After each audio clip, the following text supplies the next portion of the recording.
क्या पढ़ा हम लोग लास्ट क्लास में?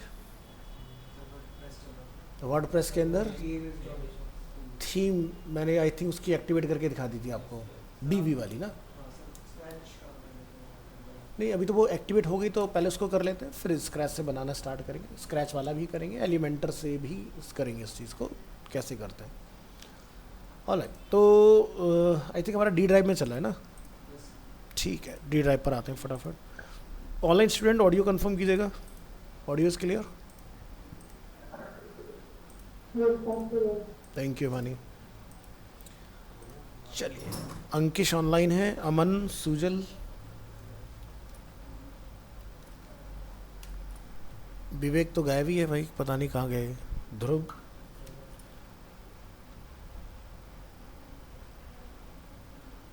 1 2 3 4, ये हिमानी ऑनलाइन।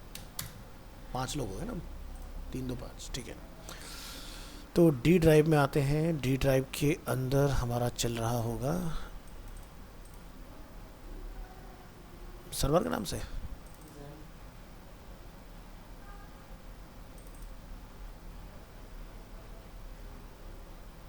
ये है क्या डेमो? हाँ यही है, डेमो के नाम से। तो चलो लॉन्च करो अपना सर्वर।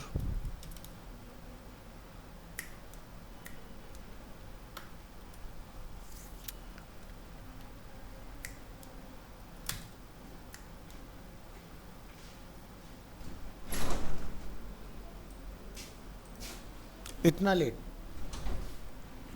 सुने?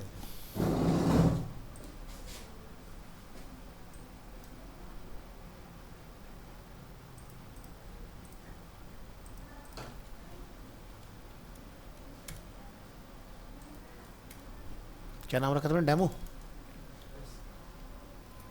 स्टार्ट करो।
सर अगर एरर आता है माई स्क्रिप्ट में कि अनएक्सपेक्टेडली शट डाउन कर दिया लैपटॉप या जो भी, उसके बाद पोर्ट का एरर आ रहा है तो कैसे रिजॉल्व होगा वो?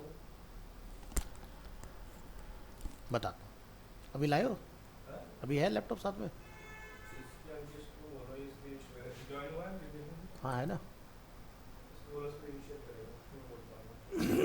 अंकिश अपनी स्क्रीन शेयर करो।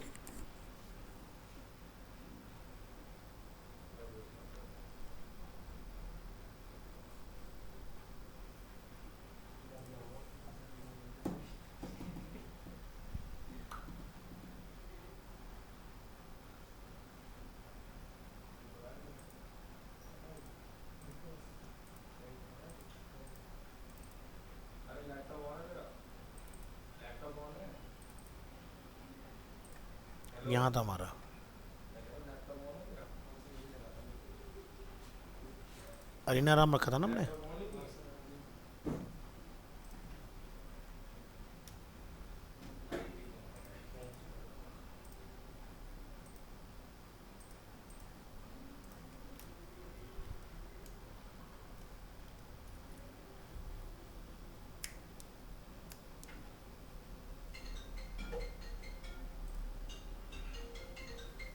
Hello, hello,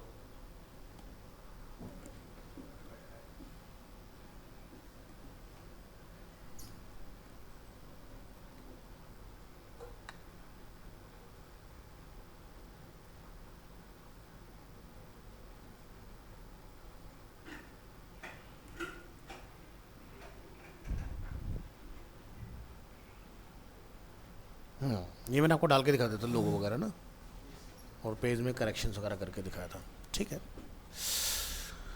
okay. तो इसको लॉगिन करो WP एडमिन।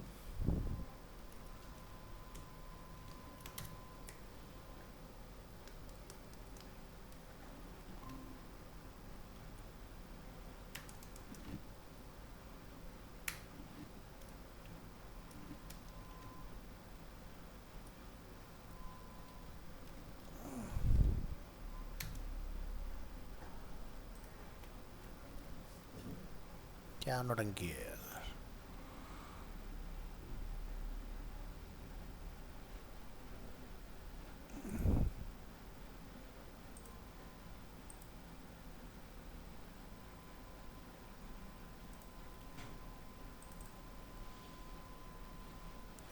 ये रखा था ना मैंने डेमो, नहीं अरीना वाला है ना।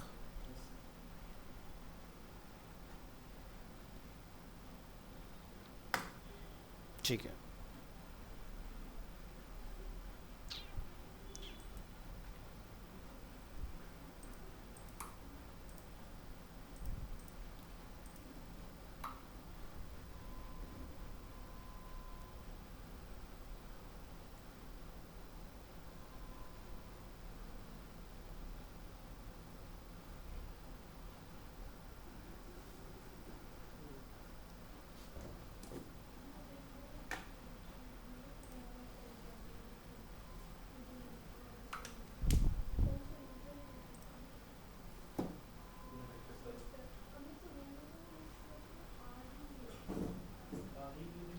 तो वो जिस वेबसाइट से लगाना चाहिए था उसे दिख नहीं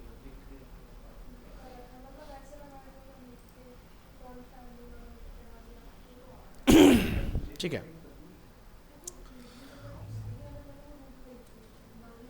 रूट में तो तुम नहीं कराता है कि अगर तो वेरिएबल बना वेरिएबल बना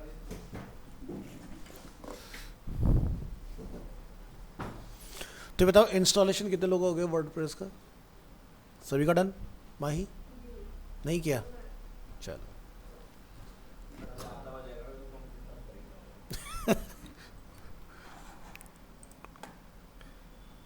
अभी PHP प्रैक्टिस कर रहे हो ना?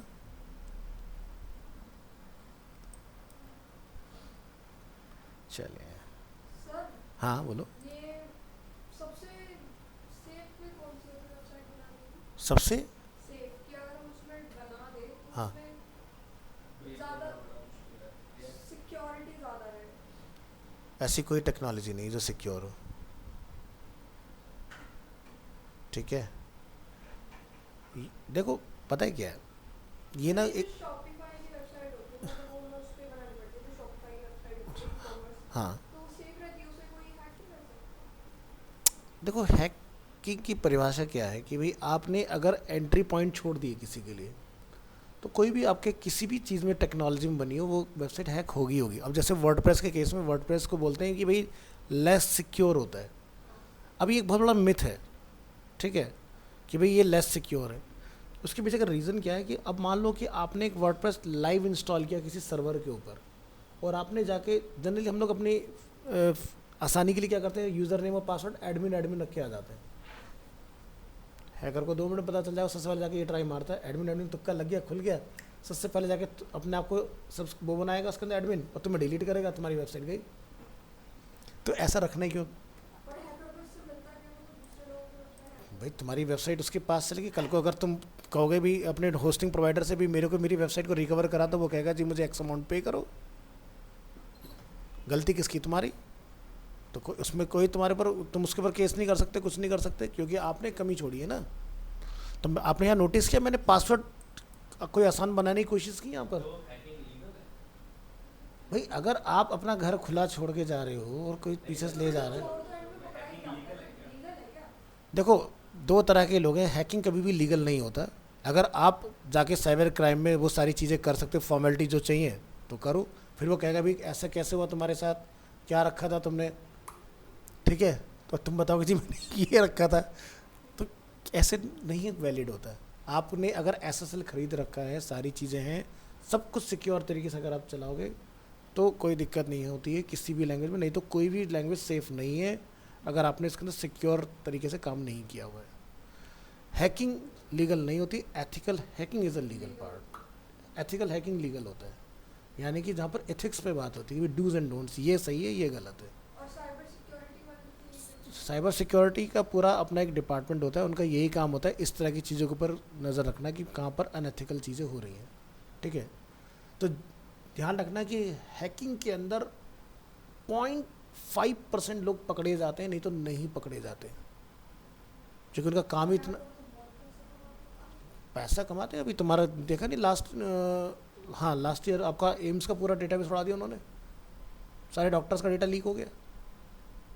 इसको ये तो आपके ना, अगर तुमने अभी 20 रुपये कहीं स्वाइप करा, उसका भी तुम्हारा वहीं पर आता लिख कर आता रहेगा। जैसे मेरा कार्ड खराब हो हाँ हाँ, आपने काम सब कुछ अच्छा किया, लेकिन बंदा किसी दूसरे एंट्री पॉइंट से घुस गया, एसक्यूएल इंजेक्शन कर लिया उसने, तो फिर एसएसएल वालों के ऊपर बात आती है कि भाई कैसे होगी ये सारी चीज़ें। वो जो अपडेट हाँ, तो जिनसे आपने एसएसएल लिया होगा ना, फिर वो उसके गारंटर बनते हैं। सर वेबसाइट को मेंटेन करना एक्सपेंसिव है हाँ, वेबसाइट बनाना बड़ी चीज़ नहीं है, वेबसाइट को चलाना बड़ी चीज़ है, बहुत बड़ी। क्योंकि आपकी कॉस्ट ही ध्यान रखना। आज डोमेन अगर तुमने 800 रुपये का लिया है ना, वो सीधे 1200 का रिन्यू होगा, नेक्स्ट ईयर जाओगे 1600 का रिन्यू होगा, पैसे बढ़ते जाएंगे।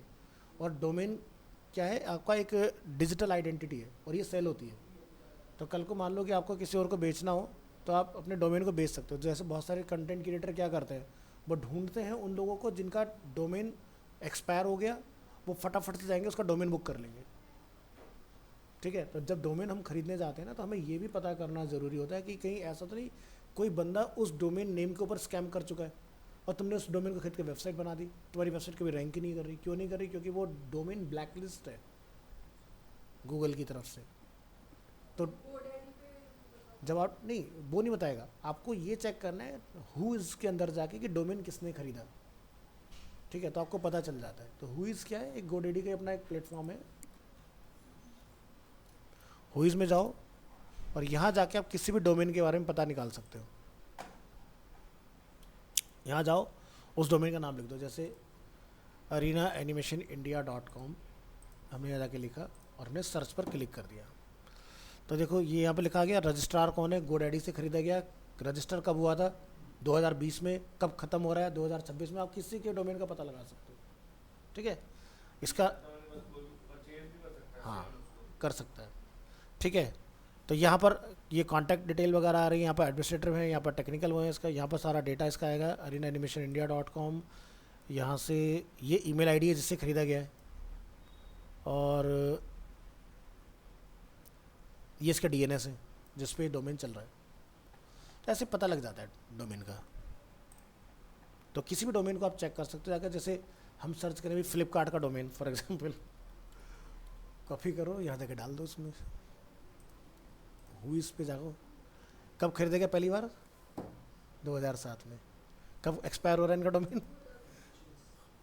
ठीक है, जून में ख़त्म हो रहा है ना। लास्ट अपडेट कब हुआ? 2022 में, है ना। तो पता चल जाता है किसी के भी डोमेन के बारे में कि कहाँ से लिया गया है, और इन्होंने ख़रीदा किससे है? इन्होंने भी GoDaddy से ख़रीदा हुआ है ना। ऐसे ही स्नैपडील का पता करो, स्नैपडील तो गायब हो गया ना। चल रहा है अभी, चाइनीज सामान बेच रहा है आजकल कुछ नहीं है इनके पास। इसी टाइम पे फाइल्स अरे इससे ऊपर कोई था ही नहीं। जित इंडिया में ई कॉमर्स का कल्चर लेके यही आया। ठीक है, देखो ना कितना पुराना है, 2002 सबसे पुराना यही है। इससे पहले कोई था ही नहीं ई कॉमर्स के अंदर। ये लोग ना कूपन बेचा करते थे 2007-8 के समय की अगर बात करें। जैसे मान लो तुम्हें टैटू बनवाना है, अब तुम किसी टैटू आर्टिस्ट के पास जा रहे हो, वो कहता 2500 रुपये। तो उस टैटू आर्टिस्ट ने अगर अपना ऐड कर रखा है स्नैपडील के ऊपर कि भाई मेरे यहाँ अगर आप यहाँ से कूपन लेके आते हो एक एक्स अमाउंट पे करके, तो मेरे यहाँ आके आपको सिर्फ 500 रुपये देने, आपका 2500 रुपये का टैटू 750 रुपये बन गया। ठीक है, तो बंदे की क्या होगी इधर, मार्केटिंग होगी, पता नहीं। अब देखो तुम पूरे दिन में एक टैटू बनाओ 2500 का, अब तुम पूरे दिन में 10 टैटू बनाओ, रेवेन्यू समझ में आ रहा है? बल्क में बात चल रही है ना।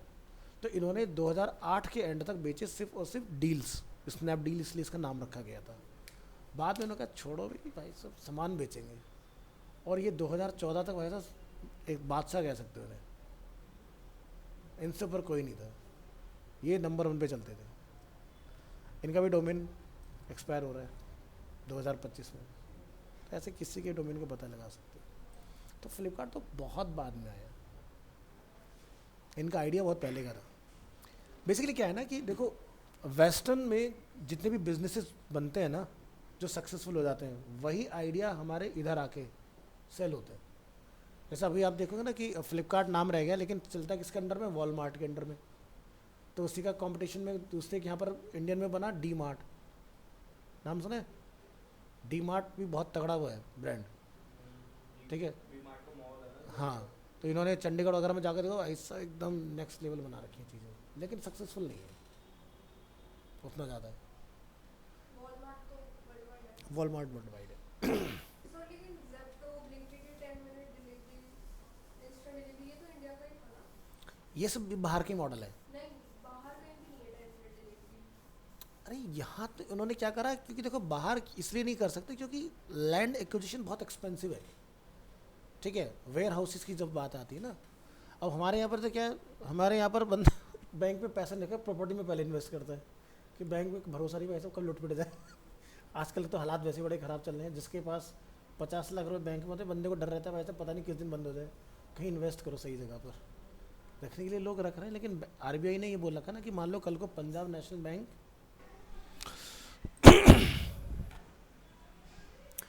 तो लास्ट क्लास में मैंने आपको एक प्री डिफाइंड टेम्पलेट इसके अंदर कॉल करके दिखाया था। आज हम लोग एक नया पेज इसके अंदर बनाएंगे, ठीक है, और इसको हम लोग एक नेम दे देते हैं डेमो। डेमो के अंदर हम लोग यूज़ करेंगे यूज़ द डीबी बिल्डर। यहाँ पर आपके सामने 3 ऑप्शन आएंगे कि आपको एआई से बनाना है या फिर प्रीमेड लेआउट चूज़ करना है या फिर स्क्रैच से बनाना। हम लोग चूज़ क्या कर रहे हैं, स्क्रैच, ठीक है, बिल्कुल स्क्रैच से अपना खुद का क्रिएट करेंगे। तो बूट से आप पढ़ के आए हो तो आपको रो कॉलम सब समझ में आते हैं, ठीक है। तो हम लोग यहाँ पर फोटोशॉप में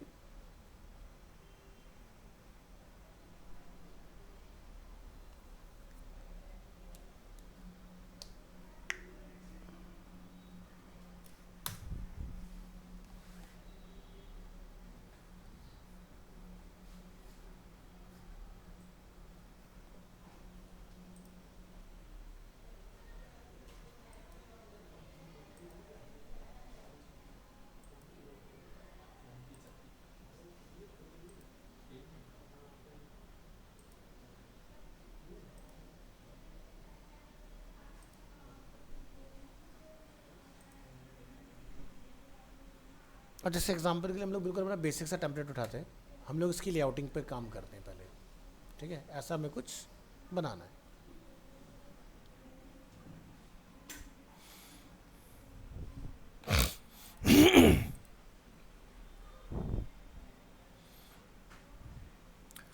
तो सबसे पहले हम लोग जो देख रहे हैं टॉप में क्या है, एक ब्लैक बार हमें दिखाई दे रहा है, हमें ऐसा कुछ चाहिए। तो आप यहाँ पर जाके क्या करेंगे, VS कोड में यहाँ पर एक इस तरह से कॉल करेंगे। अब देखो यहाँ पर ना जब हम लोग कोई एक नया सेक्शन बनाते हैं तो हमें कुछ ऑप्शन आते हैं, regular, speciality and full width. तो ये जो ब्लैक वाला स्ट्रिप हम लोग देख रहे हैं ये क्या रहेगा, थ्रू आउट स्क्रीन पर रहेगा, है ना। तो आपको क्या लेना पड़ेगा इसको बनाने के लिए, फुल विड्थ, ठीक है। और यहाँ पर जाके आप अपना इसमें जो भी अपना कलर वगैरह कॉल करके आना चाहते हो वो डिफाइन करते हो। मैं लिया ऐसे फुल विड्थ कोड, और यहाँ पर जाके आप लिख दें इसके अंदर जैसे कि एक डिव टैग की हमें ज़रूरत है, ठीक है। और यहाँ पर आप इसके अंदर लिख देंगे %NBSP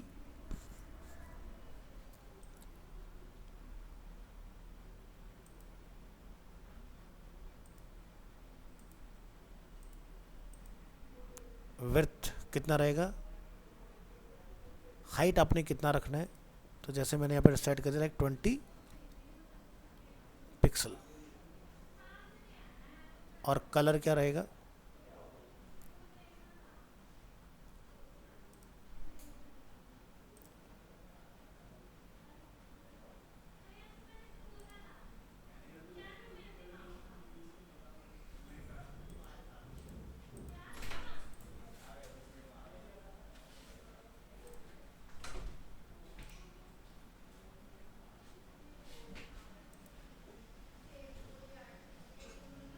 का ऑप्शन किधर है, इसको बड़ा कर लो।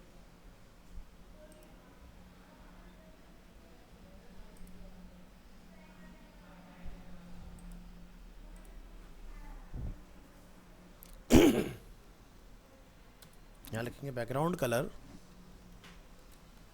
ये थीम बनाना सिखा दो, कस्टमाइज करके। हाँ अभी तो डीवी के अंदर ही बता रहा हूँ कि कैसे काम करना है अपना खुद का। ये हमने यहाँ पर डिफाइन कर दिया और ये हमें बिल्कुल टॉप में रखना है इस तरह से। और इसको आप चाहो तो यहाँ से प्रीव्यू कर सकते हो इस तरह से, तो दिखाई दे रहा है टॉप में, ये हमारा इस तरह से कुछ बन के आ रहा है। तो अगर आप चाहते हो कि आपका एक क्लास स्पेसिफिक हो जाए तो यहाँ पर जाके क्लास बना लेना, कंटेनर, और एडवांस में जहाँ हमने कस्टम क्लास लिखी है वहाँ पर जाकर आप लिख देंगे div डॉट कंटेनर।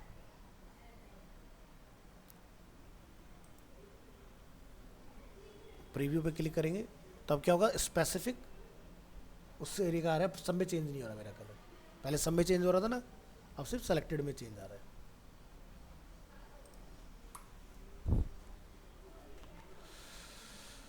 तो ये हुआ कलर कॉल करने का। अगर आप ऐसे ना चाहो तो आप क्या कर सकते हो, अपने पूरे सेक्शन को भी दे सकते हो कलर। अंडू रीडू करने के कमांड सिंपल सॉफ्टवेयर की तरह है, कंट्रोल जेड से अंडू होता है, कंट्रोल वाई से रीडू होता है, सब काम करता है इसके अंदर। कंट्रोल एस से सेव भी हो जाता है, करेंगे सेव।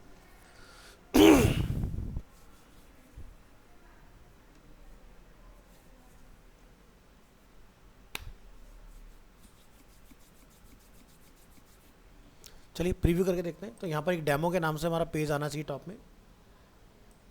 रिफ्रेश करेंगे यहाँ पर, ठीक है।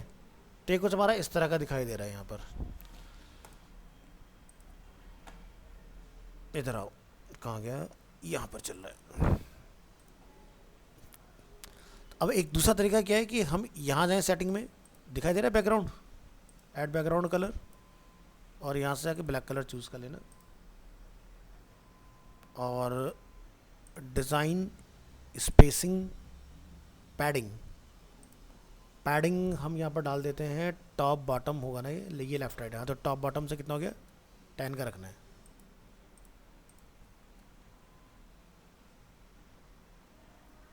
और ओके, बन गया।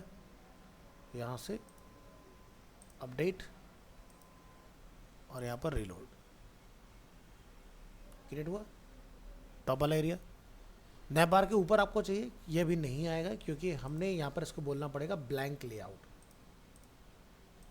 अब ये नैप बार के ऊपर जाएगा, अभी नैप बार तो खैर आएगा नहीं आपका, नैप बार आपको बनाना पड़ेगा खुद से। बन गया टॉप वाला पार्ट। इसके बाद हमें क्या बनाना है, उस पर आओ, इसको बंद करिए। हमें इसके बाद डालना है अपना एक नैव सेक्शन।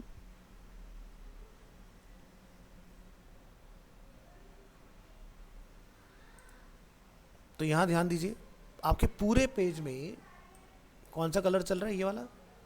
इस कलर का कोड गेट कर लो। कोड हमने गेट किया, कॉपी किया, और हमने इस सेक्शन को आके ये बैकग्राउंड कलर ऑफर कर देना है।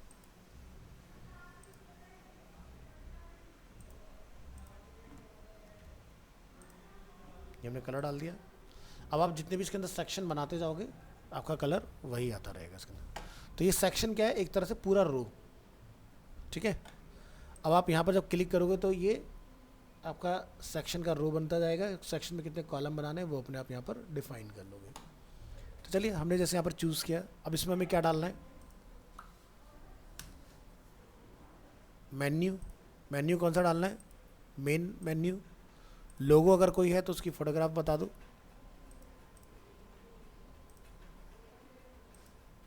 और इसका टेक्स्ट का अलाइनमेंट वगैरह कहाँ रखना है।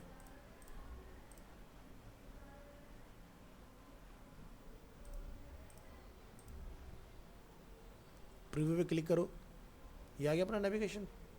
तो नेविगेशन में क्या आपको बैकग्राउंड कलर की रिक्वायरमेंट है, आपको ट्रांसपेरेंट रखना है। तो अगेन यहाँ जाओगे, बैकग्राउंड, यहाँ पर हमारा बैकग्राउंड आपने ट्रांसपेरेंट कर लेना है, ओके कर लेना है। इस पर जाइए,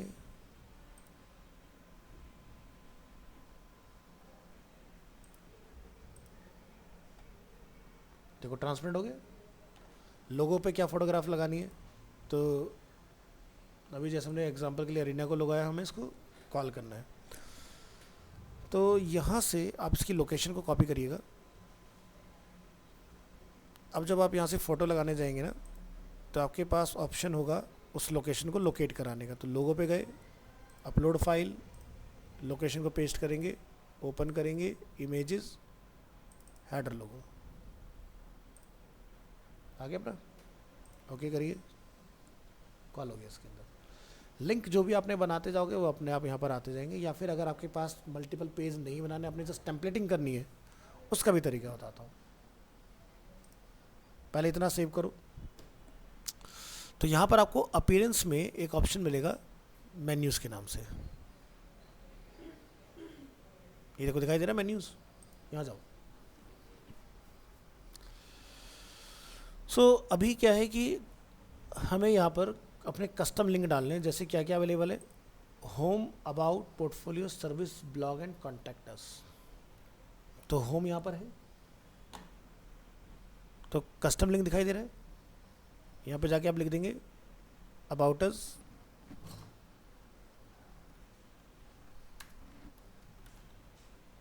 ऐड टू मेन्यू, यहाँ पर हैश डाल देना, आ गया यहाँ पर। और क्या है, पोर्टफोलियो,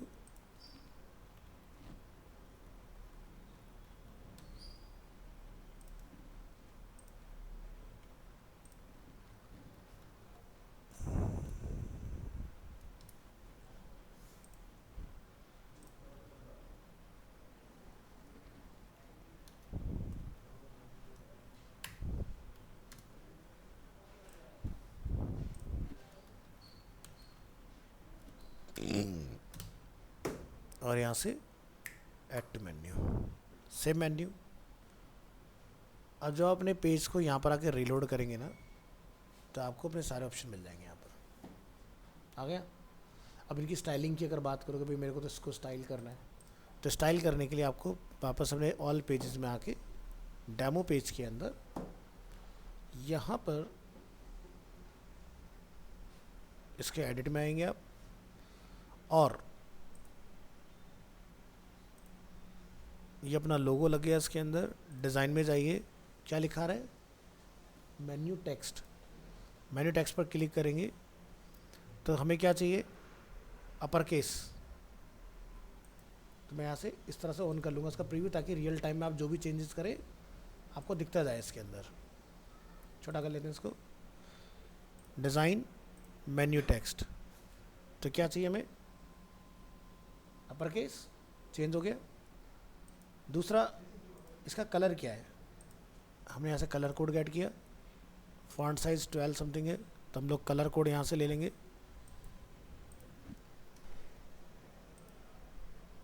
बोल्ड करना है,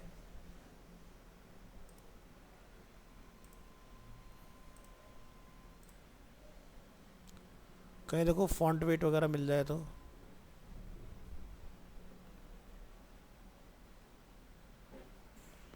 ये आ गया, बोल्ड हो गया, ये आपका चेंज हो जाएगा। ड्रॉप डाउन अगर आपने कोई बनाया होगा तो उसको भी आप हैंडल कर सकते हो। लोगो का ऑप्शन आपको यहाँ दिया, लोगो में आपको अगर कुछ चेंजेस करने हो, लोगो में कोई बॉर्डर लगानी हो आपने लेफ़्ट राइट वगैरह से, तो वो अपना यहाँ से लगा सकते हो। लेआउट अपना सेट है यहाँ पर, मेन्यू टेक्स्ट अपना डन हो गया। मेन्यू का फॉन्ट वो आप यहाँ से चेंज करेंगे, ठीक है। तो फॉन्ट की इन्होंने ऑलरेडी गूगल फॉन्ट जितने भी सब दे रखे हैं। अगर आपको लगता है फिर भी मेरे को चेंज करना है, कोई नया फॉन्ट अपलोड करना है, तो आप यहाँ से जाके नया फॉन्ट डाल के आ सकते हो। मतलब आपको कोई किट बनाने की जरूरत नहीं, ये किट ऑटोमेटिक बना लेगा। आपको फॉन्ट ला के अपलोड करना है इसके अंदर, ठीक है। तो आप देखोगे यहाँ पर लिखा है चूज़ फॉन्ट फाइल या फिर ड्रैग एंड ड्रॉप। चलो, तो हमारे इसमें क्या लगा हुआ है, फॉन्ट एरियल। तो आप यहाँ से सर्च करेंगे एरियल, ये आपका एरियल फॉन्ट आ गया इसके अंदर, तो ये हमारा चेंज हो गया इस तरह से।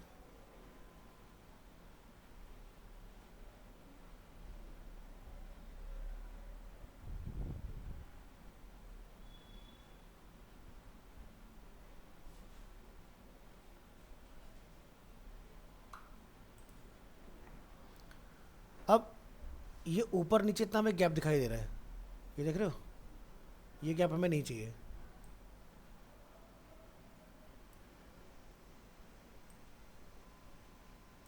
छोटा हो गया हमारा, यहाँ से अपडेट कर दो इसको। ब्राउज़र में ज़रा रिलोड करके देखो क्या ये गैप हमारा कंट्रोल होता है कि नहीं। हो गया कंट्रोल। इसके नीचे अब हमें क्या बनाना है, नेक्स्ट एरिया, तो आप फिर से क्या बनाओगे, एक नया रो। क्यों बनाएंगे नया रो, ये वाला पार्ट बनाना है ना इसके लिए। तो यहाँ जाओ, इसके अंदर क्या कॉल करना है, इमेज, मैंने IMG लिख दिया था, वो कोडिंग वाली आदत है ना। तो यहाँ जाके इमेज लेना, अपलोड, ये आ गया अपना बैनर, ठीक है। तो बैनर को यहाँ पर आप लोड करा देंगे, अपलोड एन इमेज, और ये अपनी इमेज यहाँ पर डिस्प्ले हो जाएगी, ठीक है। इमेज क्या है, छोटी है, तो आपको इसमें बड़ी इमेज डालनी चाहिए, या फिर आप इस पर विड्थ की कोडिंग करके आओगे, विड्थ इसकी 100% हो जाए। तो ये आप यहाँ पर जाओगे, सेलेक्ट करोगे, डिज़ाइन में आओगे, साइज़ में आओगे, फोर्सफुल विड्थ, तो विड्थ क्या होगी, 100% होगी हमारी।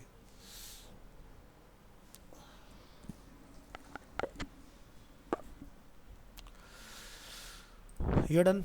अब इसके ऊपर नीचे हमें थोड़ा सा क्या करना है, बॉर्डर वगैरह लगाना है। ये देख रहे हो, यहाँ पर एक लाइन है और एक नीचे लाइन है।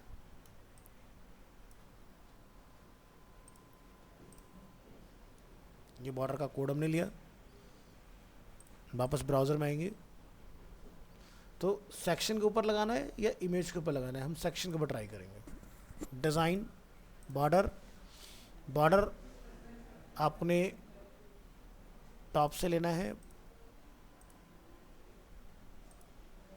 इसमें बॉर्डर की थिकनेस और कलर, तो थिकनेस रहेगी 1 पिक्सल, बॉर्डर का कलर, ये देखो बॉर्डर आ गया।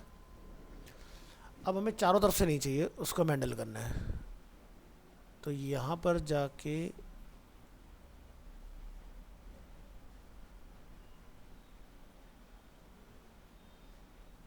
बॉर्डर स्टाइल,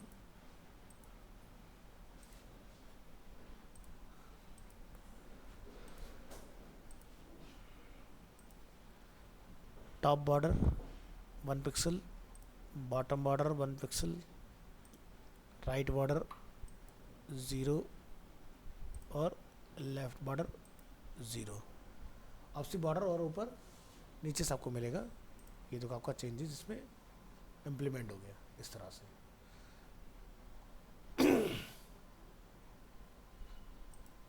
नेक्स्ट, इसके बाद क्या बनाना है, यहाँ जाइए, 3 कॉलम, तो यानी कि अब जब आप नया रो बनाएंगे तो उसमें 3 कार्ड चूज़ करेंगे।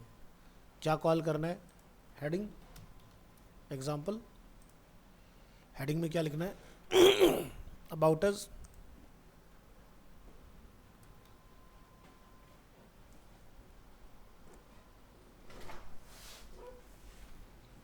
इन्होंने एक एडमिशन उठाया हर्षी का, इन्होंने इसमें लिखा है आर्टिफिशियल इंटेलिजेंस कॉम्प्लीमेंट्री, और ये कह रहे हैं ये अभिषेक सर कराएंगे। क्यों करें, किसने बोला ये हर्षी का नेम है? ये UI/UX में DCC कोर्स है ना, उसमें कुछ UI/UX है, वो कह रहे हैं उसमें ये AI कराया जाएगा। बच्चे का नाम क्या है, खुशी गुप्ता। ये तो नया एडमिशन, तो DCC में तो जेनेटिव है ऑलरेडी दिया हुआ है, उसको कॉम्प्लीमेंट्री किया है। मतलब ये DCC नहीं है ना, इसका कुछ और कोर्स है, इसको हम AI दे रहे हैं। अच्छा, तो जो आप वो बता रहे हो, क्या क्या बता रहे हो, इसकी दूसरा नाम जेनेटिव है। जेनेटिक, हाँ, ये तो कितनी क्लासेस होंगी उसकी? उसके शायद कुछ सेशन है तो एक बार देख लेते हैं। प्रोडक्ट नोट, मैं इनसे ना लिखवाऊंगा बच्चे, ये इतना बड़ा अच्छे लिख के देंगे सॉफ्टवेयर, बच्चा हमारे को पकड़ ले। डिजिटल कंटेंट इसका कहाँ मिलना चाहिए मुझे? कंबाइन ग्रुप, मीडिया, उनको भी नहीं पता ये कितने क्लास होंगे, वो करीब 4-5 क्लास होंगे, 5 क्लास होंगे। इसमें हमारे पास फाइल में होना चाहिए। यहाँ ढूंढ लेते हैं डिजिटल कंटेंट क्रिएशन, फ़ोन पे जल्दी मिल जाएगा, एक मिनट को ज़रा। ये आर्टिफिशियल इंटेलिजेंस ऐसे ऐसे कैसे लिख सकता है कोई इतना ओपन एक्सपेंडेड फॉर्म में यार।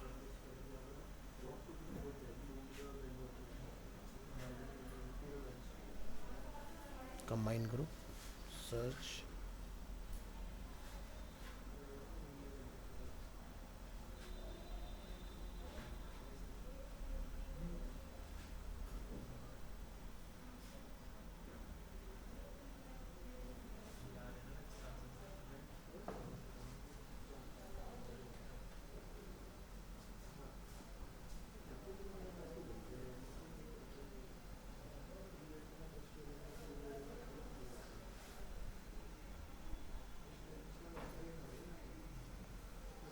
जनरेटिव की 24 घंटे का दिया हुआ इन्होंने, 12 यानी 12 क्लास इन्होंने से जनरेटिव AI की रखी होंगी इसमें। AI 12 सेशन 24 घंटा दिया है। हाँ 24 घंटे का टाइम, लेकिन DCC में है ये। हाँ तो इन्होंने DCC वाला ही ये दिया है। हाँ तो फिर इसको कॉम्प्लीमेंट्री इन्होंने फिर उसी में से पढ़ा दूंगा थोड़ा बहुत। घंटा बोले तो फिर मतलब 12 का हो गया ना, 1.5 घंटे का सेशन होता है जैसे तो, लेकिन अब तक 2 घंटे के हिसाब से चलता है। तो अब ये देखो ना 24 मल्टीप्लाई डिवाइडेड बाई 1.3 1.5 करूँ तो आपका 16 क्लास हो गई ना। ना ना क्यों लिखवाना, ये तो बच्चे का कोर्स वो है ही नहीं ना, बच्चे का कोर्स तो UI प्लस वो है ना प्रीमियर। हाँ तो UI में नहीं है ना ये चीज़, ये UI तो वो है HDP वाला UI है, ये छोटा है, DCC थोड़ी ना है। मैं वही तो कह रहा हूँ, जब DCC होता तो 16 क्लास देते, जब है ही नहीं DCC तो कैसे देते? 4 से 5 क्लास डाल दो बस, और क्या। हाँ जी चलिए मिलते हैं नेक्स्ट क्लास में, आज का इतना रखते हैं। तो पूरा मैं आपको इस तरह से एक स्टाइल करके दिखा दूंगा इसको, कैसे आपने स्टेप बाय स्टेप बनाना है, फिर एलिमेंटर से करा देंगे, फिर अपनी कस्टम कोडिंग से करा देंगे, ठीक है।